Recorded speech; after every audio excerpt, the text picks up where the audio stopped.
Welcome to the Rim Break Rodeo. We hope this video helps. In this video, I will show how to use Tatsu bot in Discord.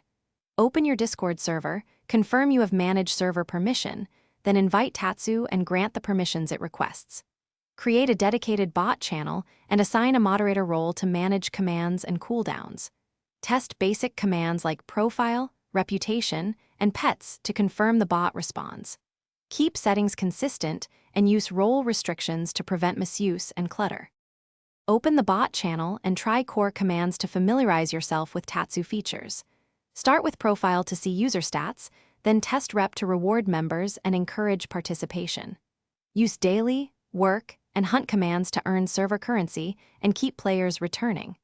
Adjust cooldowns and role access so commands fit your community style.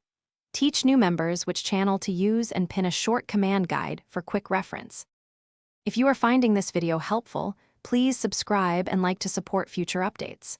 Quick recommendation: make meal prep easy with leak-proof containers that seal tightly and stack neatly, perfect for saving time between bot sessions.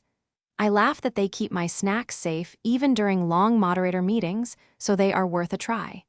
Check the description for the link and other deals. Now let's get back to the video. Tweak economy settings to match your server goals and keep rewards meaningful. Set starting balances, tax rates, and available shop items, and lock expensive actions behind trusted roles. Use logging and moderation tools to monitor trades, scams, and disputes, and set clear appeal steps. Regularly review economy flow and adjust rewards to maintain engagement without inflation. Communicate changes to members so expectations stay clear and gameplay remains fun. Thanks for watching. Consider subscribing if we helped you.